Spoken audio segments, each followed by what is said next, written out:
Welcome to the Entrepreneur Gene. I'm your host, Laurie Barkman. Each week, we'll hear from founders and CEOs to explore key decisions they've made for growth, value creation, and challenges along the way. This show is sponsored by the Business Transition Sherpa, offering entrepreneur advisory services from transition to transaction. Don't forget to hit subscribe, follow us for the latest episodes, and visit thebusinesstransitionsherpa.com for more exclusive content. Let's dive in. Hey everyone, welcome back to the Entrepreneur Gene. I am so excited for today's conversation. It is about two different topics that I love so much, innovation and entrepreneurship. My guest is someone that you might have seen. He's in all kinds of news media outlets talking about innovation, talking about entrepreneurship, and he's got patents all over the United States, over 30 patents. He speaks so eloquently about the idea of entrepreneurship and how we can continue to innovate. He is the author of the international bestseller, Disrupt, Think the Unthinkable to Spark Transformation in Your Business. And in fact, this is how I first met my guest, was seeing him on stage. Please welcome to the show, Professor of Innovation and Design at the NYU Stern School of Business and founder and CEO of IdeaSkills, my friend, Luke Williams. Here he is. Welcome. Thanks, Laurie. Pleasure to be here. Thank you very much for the compelling intro. There's so much I left out. There's a lot of things I could say about you, Luke, but as I mentioned in the intro, and I think I told you this story, I saw you on stage when you were doing a presentation for FedEx Corporation. So I know I did a virtual one here, that we connected with last time, but okay. I didn't know it was the in-person one at FedEx. Yeah, absolutely. So that's the spirit of today's conversation, is knowing that you work with so many entrepreneurs. You're a leader in entrepreneurial education. So this very first question right out of the gates is there an entrepreneurial gene, and what does it mean to you? So my opinion, Laurie, on this, and this is largely because I'm an educator. I don't think there's an entrepreneurial gene, or if there is one, I don't think we should depend on it. If there is one, it is in everyone, and it just gets expressed in different ways. So my job as an educator is to express that gene. It's like, we need more entrepreneurs in this country. We need more entrepreneurs in the world. So I'm on a mission to create more entrepreneurs.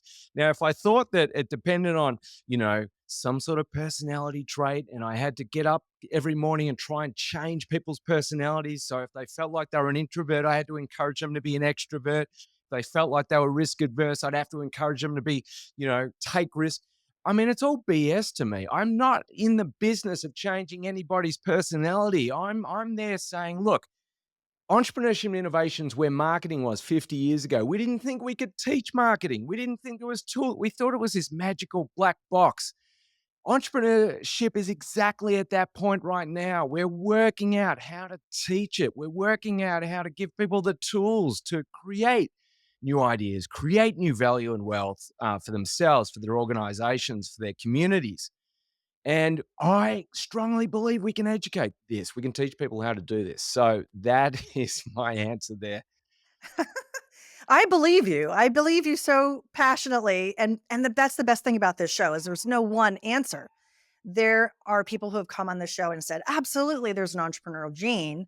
And the way they describe it is that, yeah, some of those traits you mentioned, right? There's an aversion to seeing a problem and not solving it. They got to dive in and they got to solve it. Or they are more amenable to taking a risk, maybe more calculated risk. And I do believe that there's a toolkit we can learn. We know that entrepreneurship isn't for everyone. Some people choose a different path. What are some of the characteristics, at least from the students you've seen, just describing as sort of, from an education in the classroom standpoint, um, what do you think are some of those success factors for the people who choose the path? Well, here's a more nuanced answer, actually, because I think, and this gets into the academic literature a bit more. If we go back to, I mean, you can go back to 1942. The economist that really put entrepreneurship on the map, Joseph Schumpeter, basically in 1942 said, there's two forms of entrepreneurship, and it's probably more of a spectrum. But anyway, this simplifies it. There's replicative entrepreneurship. This is like coming up just opening a shoe store. Plenty of people have opened shoe stores before. So if you want to open a small business with an established business model, that's replicative entrepreneurship. Now, every school in America can teach replicative entrepreneurship. And I think there's a lot of people with, the urge to want to own their own business, be their own boss. And that's a replicative entrepreneurship. The other form of entrepreneurship is what he called innovative entrepreneurship. These are people that are coming up with completely new ideas for products, services, and business models that have not been tried before.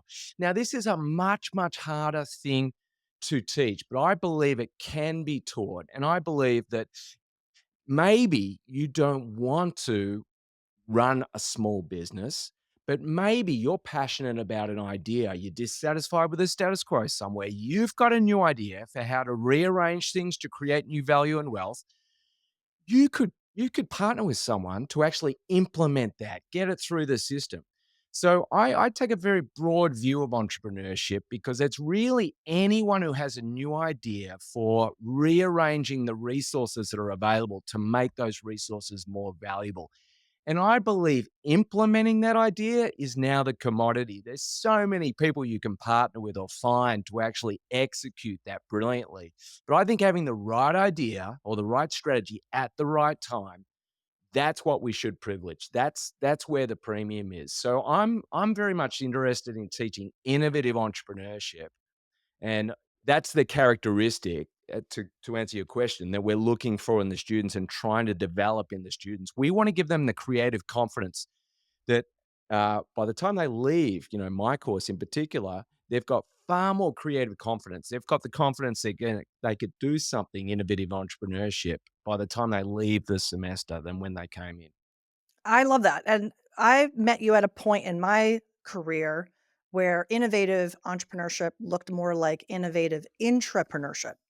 So I want to talk for a minute about that. And I'm going to show the book for anyone on YouTube. Here is the Disrupt book. And I used this when I was a CEO with my team to inspire them to a process that maybe they weren't familiar with. And so, just broad strokes, I think if you can talk a little bit about, it's not the classroom setting. We just had a good view. I think you presented a good view of that and what that kind of looks like for people coming through the educational process. Now, let's put our hat on, and we're talking to the entrepreneurs out there, and maybe they're in a very, very well established company, and they're multiple generations, or they've been around a while, and they kind of have a way of doing things, and now they're thinking, wait a minute, if I don't innovate, my company's going to die at some point. And that's very, very likely to happen. So along comes the book Disrupt with a menu and a process and a framework. What was the inspiration behind that to reach intrapreneurs?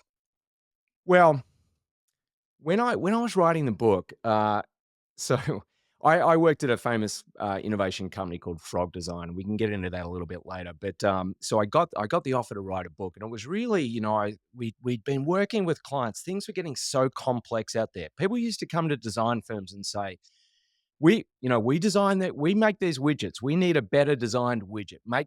Design this widget for us. But now they were coming to companies like Frog and IDEO saying, we don't even know if we should be in the widget business anymore. Where are things go? What should we be making? Are we now in the services business? So it needed to be much more of a strategic offering, and we needed to work with our clients to try and work out what this future was. So I had to, I was part of the team that sort of came up with this collaborative methodology where we had to get clients involved in this creative process. Their innovation processes were very, very rigid, stage gate like. Everything had to be validated before moving on to the next stage. Whereas the process that, a consultancy like Frog or IDEO follows is very fluid. It's fast. It's much more intuitive. It's no stage gating. It's rapid experimentation and prototyping, even right at the start in the research. So we had to meld those two worlds, and that's really what Disruptor was about. Now, when I said to the publisher, "This is really about disruptive innovation." They said, "Well, no, Clayton Christensen owns that space. You can't write on disruptive innovation." And if your listeners are familiar, they might have heard the term disruptive innovation, and that was coined by the late professor at Harvard, Clayton Christensen, who wrote The Innovator's Dilemma. But what Christensen was really talking about was how to spot and react to disruptive innovation. And I said to the publisher, there's no book on how to be the disruptive change. I want to write a book on how to be the disruptive change. So if you're in a large company as an executive, you've got to know that you're on a path and that path is becoming narrower every day. And it's inevitable. You're going to reach the end of this path where you cannot make any further incremental changes to existing product, service, or business model. And by the time you do reach the end of that path, your customers have forsaken you for a new offering that nobody saw coming. And this is the cycle of disruption we see again and again and again. So, how do you, as an executive in a large firm, encourage the organization to start looking at detours off that path? Instead of just like racing along it, like, nothing's going to stop you until you reach the inevitable end. How are you exploring these detours as you go along that journey? And that's really what Disrupt was about. It was laying out the process for how to do that on a regular basis. Yeah, I could relate to that. I was in a third generation company. It was over 120 years old. And every time the new owner got the baton, they innovated and they did something different from the prior generation. I think a lot of companies, as they get further and further away from their entrepreneurial roots, it's harder and harder because there's a couple of sayings, right? One is, here's the keys, don't F it up. I've heard that over and over from next generation leaders when they're told, here it is, don't mess it up, keep it the way it's going. And so, as a consequence, they're not changing, they're not innovating, and they're watching things happen and waiting for things to happen as opposed to making it happen. So the concept of leaning in on innovation, I think, is an important aspect of companies from a legacy, longevity, sustainability standpoint. Meaning, if you think your business is going to finish its story in a year or two, fine. But if you think your company is going to continue to, whether it's family and continue the next generation or to a third party owner, nobody wants to buy a turd, right? They want to capitalize on growth, and if your business is headed in the wrong direction, what I'll call Death Valley, what can we do now to reverse that trend? So the next question I have for you is about some of these challenges. What are some of the challenges that you are seeing for entrepreneurial companies who want to use innovation to sustain their likelihood of a successful transition?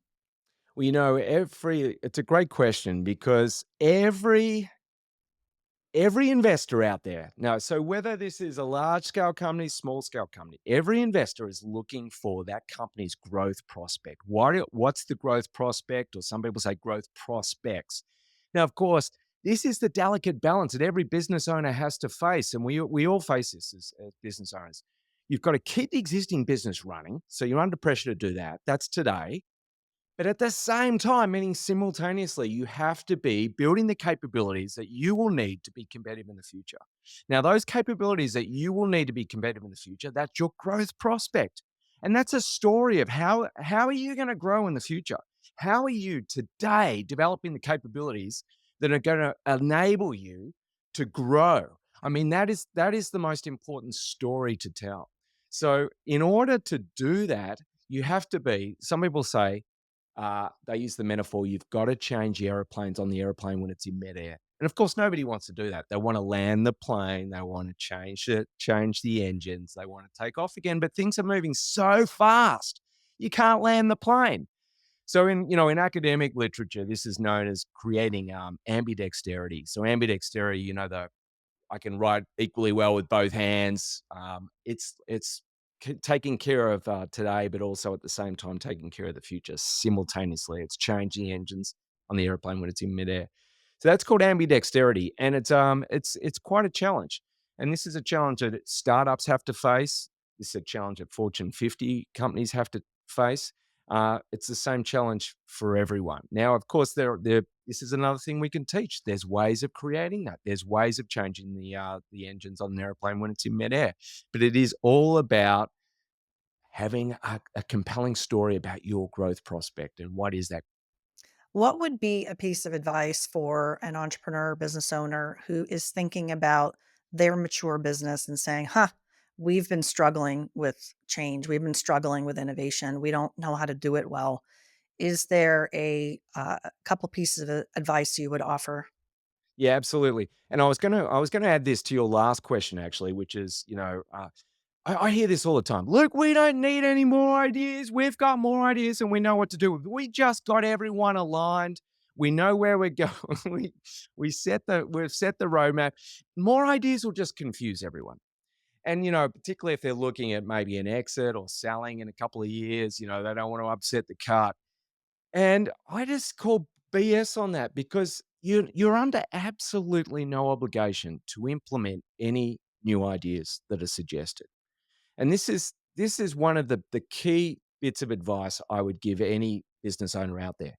The more ideas you're exposing yourself to, the more fresh thinking, disruptive thinking, I call it, that is coming into your business and organization, the faster you learn. Now, every company out there, the major challenge is you've got to accelerate your learning. If your learning is slower than the pace of change, a gap starts to widen, and that gap just gets wider and wider and wider, and you start to lose competitive advantage. If you can learn as fast as the pace of change, you have competitive advantage. You start to gain competitive advantage. The way you accelerate your learning is exposing yourselves to more ideas, particularly ideas that might be inconsistent or in direct conflict with the core business. The only way you can do that, keep those ideas flowing, is by not implementing every one of them. Because if you think you have to implement every crazy idea, disruptive idea that someone suggests, bad business strategy. You're going to go out of business very quickly. But does that mean you should stop the influx of fresh thinking, new ideas? Absolutely not. You need more and more and more. So I always say it's ROL, return on learning, that you should be focused on rather than ROI, return on investment. Of course, return on investment's important. It's important in the core business. But when we're talking about ideas for your future, put the emphasis on ROL, return on learning. I love that. ROL is really important. I would always have a test and learn budget. I was running really, really big marketing budgets in my career. And we always would take a slice, whether it was 5%, 2%, whatever it was, and we would learn. And every time we would make something look a little bit better, it was like, oh, okay, well, we can double down and we continue to learn on that. If you make that conceptually into, well, how might we learn from innovating in the market? It could be innovating around our core product, innovating around our core service. It doesn't have to be truly disruptive or transformational, meaning, we're not going to invent space travel on our first pass. But if we can offer something unique and different, better to our current customer base, that's a step in the right direction, I think. And so sometimes baby steps around these innovative ideas with, as you were saying, kind of just picking, you don't have to pick all of them, pick one or two, try them and learn. And the stage gates, if you get so complex with stage gates that you have to be demonstrating an ROI at every stage gate, then they're never going to go anywhere. So I really like how you've been thinking about that. And Luke, I've also been thinking a lot about innovation as it comes to a way to be inclusive with next generation leaders, whether they are family or management or what have you, because I believe that the ideas for innovation aren't going to just come from one group. And we need to find diverse thinkers and people with different experiences, in some ways, maybe even a reverse mentoring in a concept like where people are in a different generation mentoring those above them about new technologies or ideas. When it comes to the composition of teams, what are some of the best practices that you would recommend? Yeah, diversity is so key. I mean, in study after study, I mean, diversity just like you've got to have it now. So the teams have to be diverse.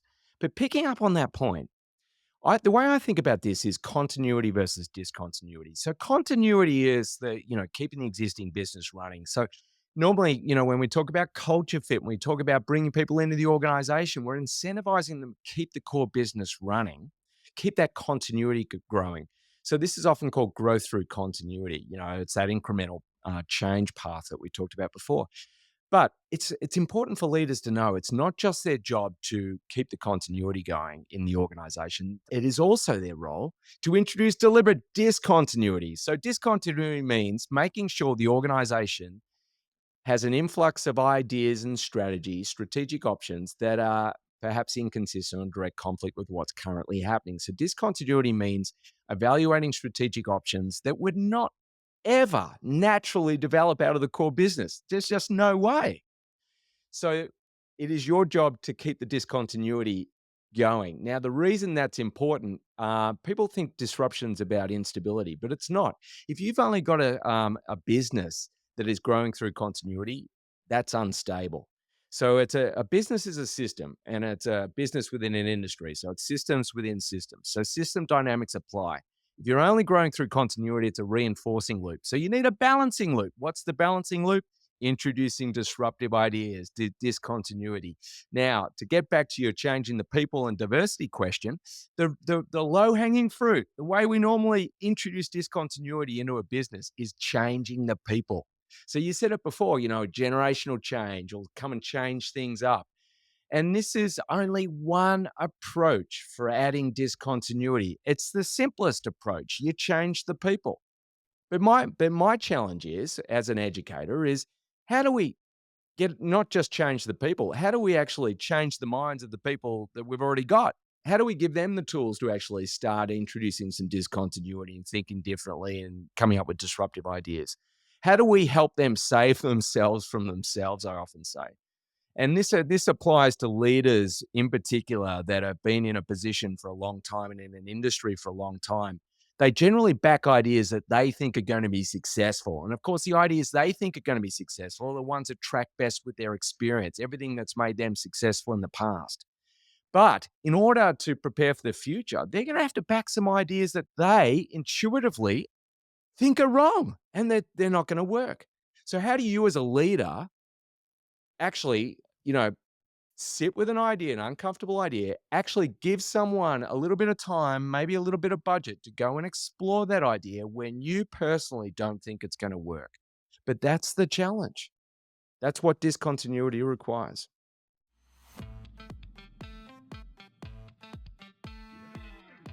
If you love the insights on this show, you'll love the insights I share in my book, written for entrepreneurs like you who are building with your exit in mind. Take the next step in your business journey to make your business more scalable and valuable. Head on over to btsherpa.com/book to grab your free digital copy of the Business Transition Handbook. Or you can also click the link in the show notes, btsherpa.com/book. Yeah, it takes a leap of faith. It takes a trust in the process and a bit of a bet that this might not work, and that's okay because the learning process is going to be of value. That is a leap for many companies that are very conservative and kind of this is the way we've always done it. When I talk with people at a board level or the ownership C-suite level, there's a hesitation. They'll ask questions like, "Oh, well, what's our role? Are we involved?" And I do think there's a role, but I think it's more of an oversight in terms of approval, right? That ultimately they're going to have to approve budget, direction, etc. But there's an element of being hands off to let the process happen and a recognition that we internally don't always know the answers. We got to get on Zoom. We got to go talk to customers. We got to do our, statistical surveys or whatever we're going to do to quantify and be objective about it. Got to get out of our chairs, right? And so the concern I have is if the senior level people are not doing that and they're involved in the process, they're probably going to suppress the team effort, which is counterintuitive. We don't want to do that, right? Is that what you've seen? Well, absolutely. There's actually terms for this. I talk a lot about. So I ran the Entrepreneurship Center at NYU Stern for about 8 years, and as part of that, I also had the Learning Science Center. And at first, I thought, what's learning science got to do with entrepreneurship? And we put those two together, and then I thought, oh, there's all these parallels, right? We've talked about accelerated learning and all the rest of it. In learning science, there's such a thing called an interference effect. There's proactive interference and retroactive interference. For innovation entrepreneurship and our discussion today, we're really interested in proactive interference, which means that's a fancy way of saying what you now know, what you're comfortable with right now, is interfering with you understanding potentially a new idea or what could be valuable in the future. So I often say new ideas will always be rejected if they're evaluated through the framework of old ideas. And that's an interference effect. So leaders have to know that if there's interference effects going on. And that's why I say you need tools to help you save yourself from yourself. I talk a lot about decision making under uncertainty. The tools for decision making under uncertainty are the complete opposite of the skills required under stable, certain situations.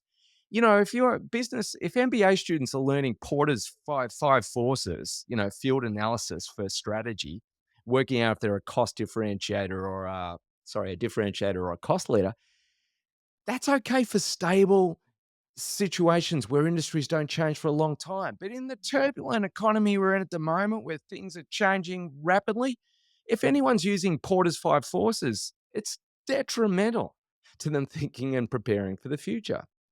Um, so wow, we could get into so much territory on that.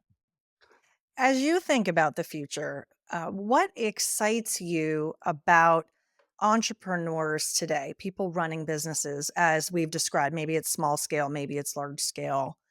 And what excites you about their opportunities for growth? What excites me is I think there's so much potential in what we already have available. So I often use the metaphor, a cooking metaphor, and this is my way of saying, innovations for everyone. So I like people to think of ideas as the recipes that we use in society to rearrange the resources we have to create new value and wealth.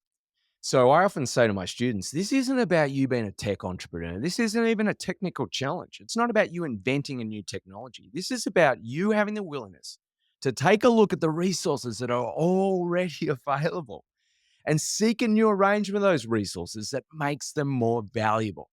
So growth, and that growth prospect we talked about before for your business over the next 5, 10, 15 years, growth is going to come from better recipes, not just more cooking of the recipe you've already got. And this is what's exciting for entrepreneurship. There's so many new, potentially better recipes to be discovered out there. It just takes the willingness to take the existing ingredients and find a way to rearrange them to make them more valuable. And again, that can be taught. That's getting back to the gene thing. It's not something that some people have and some people don't. I often say, we're obsessed with cooking shows in the US. It's crazy. We don't like to cook. We like watching other people cook, apparently. There's one on every channel. Now, the next time you're watching a cooking show, have a look at all the people on these shows. I mean, all the participants, range of genders, age differences, educational backgrounds. None of us doubt for a second that they can cook. Some are going to be better than others, of course, because it is a skill, but we don't think it's beyond anyone's ability. Even if your listeners out there think, they don't cook, I bet in the back of their mind they're thinking, well, I could cook. I just choose not to cook. And I want them to think the same thing about entrepreneurship and innovation. I want them to picture themselves as master chefs in their kitchen, surrounded by all these ingredients, your value proposition, your customer segments, your cost structure, your revenue model, the key partners and suppliers in your network, the key resources you have available, the key activities that you do as a business or a firm, the relationship you have with the customer, the distribution channels. All of those things are ingredients that you have that can be remixed in an infinite number of ways to create new value and wealth. That's what's exciting about entrepreneurship. I love that. We have learned so much from you in this first part of the show. And now I want to turn the tables a little bit and learn a little bit more about you. I'm detecting an accent that I know is not from Tennessee, for example, or Pittsburgh for that matter, even though you live in Pittsburgh now. Yeah, what's the origin story for Luke Williams? Yes. So as your listeners have no doubt worked out, I am Australian. Uh, well, proud American citizen now, but I grew up in Australia. And growing up in Australia, so my background is industrial design. So I studied industrial design, product design, and Australia is a terrible place to study product design because we don't make any products over there. I mean, and then I did marketing. Australia's a great place to have a marketing career because you market all these products that are made overseas. But I really had the design bug, and I felt that I hadn't given design a good enough crack. So I I've always been one of these people that would cut off their left arm to work for a handful of companies around the world. I used to read about these companies, I'd obsess about them, and frog design was top of my list. There was a range. So it was coming up on 2000, the turn of the millennium, and I was going to be overseas with some friends. We'd planned to have the millennium overseas, and I thought that right, this is it. I've got to go overseas. I've got to go to all these companies I obsess about, and I'm gonna try and talk myself into a job. So I rang them all up from Australia. I didn't ask for a job. I said, I'm going to be in the area. I love what you do. Love to learn more about it. You know what, Laurie? To my surprise, they all said yes. I think I had like one no out of like, I don't know, 50 calls. So, after the millennium, I jetted around all these places, interviewing, doing what we now call informational interviews. And it worked out with my number one choice, which was frog design. And it took a while because when you're coming from another country, you've got to convince them that you can do something that no other American can do, for example, because that's how they apply for the visa. And of course, it's a long process. But 6 months later, I got the job, got offered the job, and it was the happiest day of my life.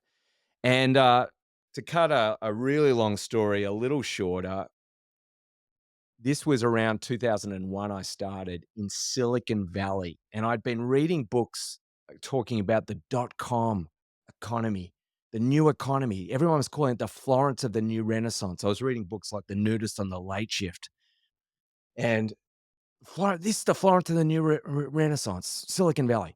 So I was so excited. I got over there. I thought, right, I'm in the Florence of the new Renaissance. And of course, what happened? Bang! .com bust. As soon as I got over there, literally almost to the day, people were packing up boxes. The freeways down 101 and 280 were completely deserted. All these building car parks were empty. I thought this is going to be the shortest US tour in history. I'm going to be sent home with my tail between my legs. But thankfully, I made it through. And I had an amazing experience in Silicon Valley working with a ton of tech companies.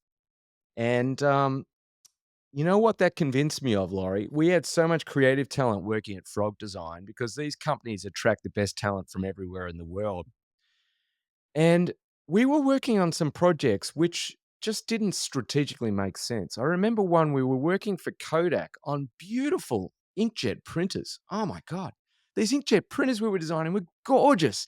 Had the best creative talent in the world working on these inkjet printers. You know what?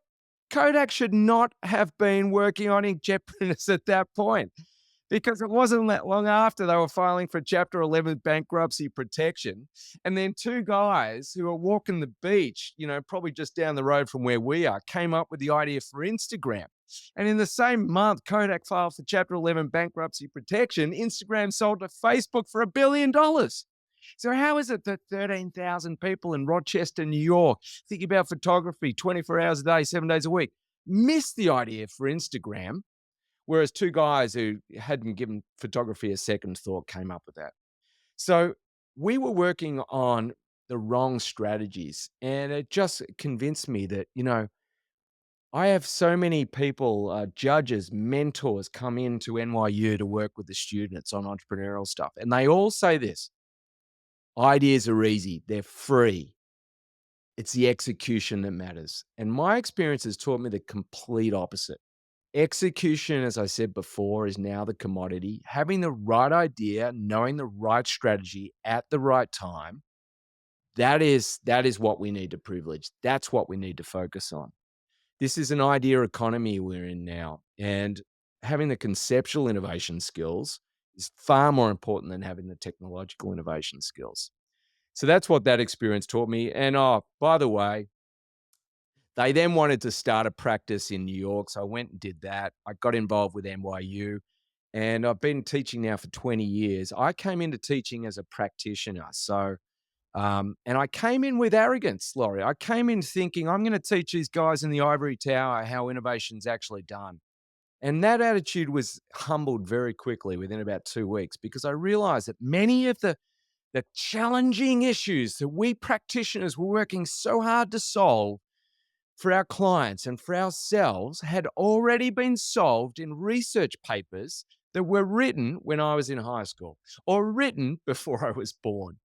And of course, as you're busy as a practitioner, you don't have time to read the research papers. You're not even aware of them. So, my job now is really bridging that gap between what practitioners have to do in their day to day hustle and what is coming out of the research labs in the ivory towers and bridging those two worlds, because I still think, and you would know this as well as a practitioner and an educator, there's a massive chasm between these two worlds, but there's so much knowledge that we could be sharing. Absolutely. Luke, if there was a way to go back in time and you could give yourself some entrepreneurial advice, at what point in time and what would it be? Well, I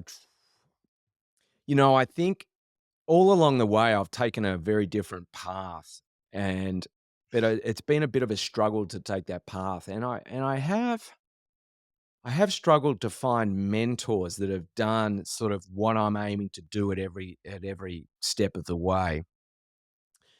And I think that's because I did take a sort of path less traveled where I've changed careers a few times and that sort of thing. So what I would go back, I would really be saying, um, at each of those steps, find your position of leverage through your intellectual curiosities. And I think that is just so important because the world is driven on insight and ideas now.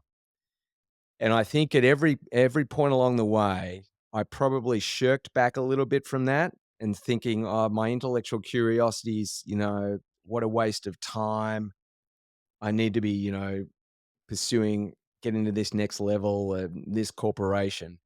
But every time I pulled back to the intellectual curiosities and studied what I was really passionate about and leveraged those insights, it worked out. And I'll conclude that thought by saying, I do a lot of keynote speaking now. And my first job, I came out of university in a very hard job environment. It was very difficult to get a job, and I got my first industrial design job for 35,000 K a year, and I was just lucky I had something where I could pay the rent, and I thought it was all the money in the world.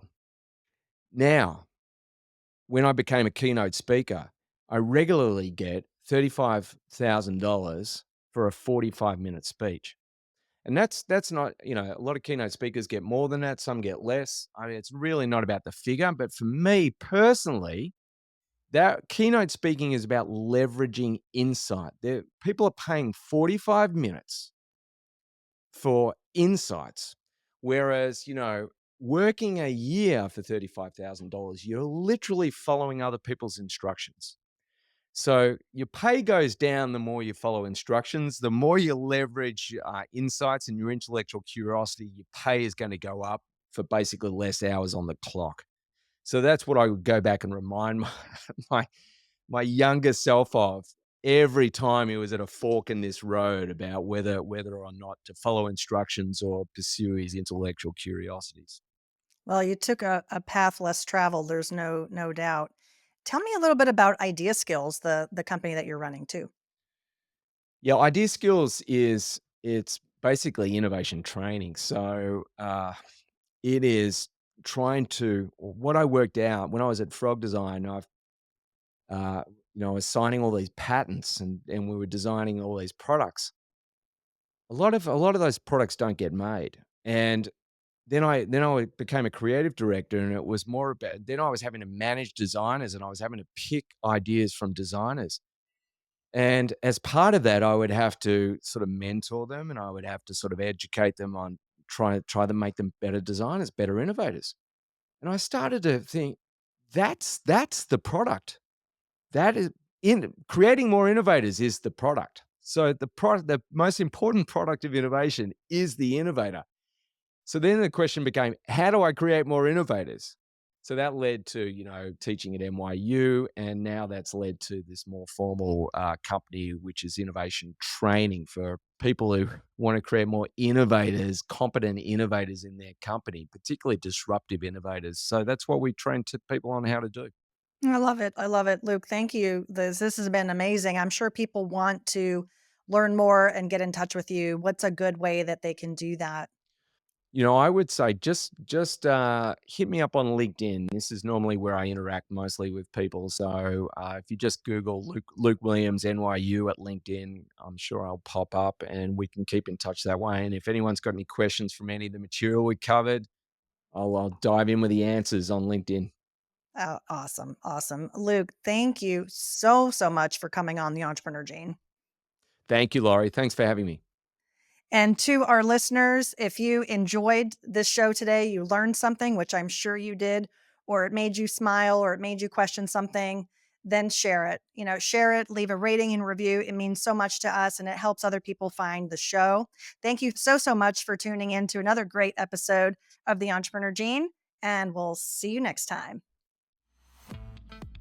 Hey, that's a wrap. This show is sponsored by the Business Transition Sherpa, working with entrepreneurs who want to escape feeling like a prisoner in their own business and to eventually let go flawlessly. If you loved today's episode, be sure to subscribe to the podcast. And if you want to help support the Entrepreneur Gene, I'd encourage you to leave a rating and review. Ratings and reviews truly help our show grow and get in front of more entrepreneurs just like you. If you do leave a rating and review, we'll be so happy. Take a screenshot of it, send it to my email, Laurie@btsherpa.com, and we'll send you a free digital copy of my book, The Business Transition Handbook. And we'll also enter you to win one of our monthly swag boxes. For show notes, including links to everything in today's episode, be sure to visit btsherpa.com. Also, as a reminder, you can watch this full video interview on our YouTube channel for the Business Transition Sherpa. While you're there, be sure to check out videos from our award-winning podcast called Succession Stories. We'll see you next time on The Entrepreneur Gene.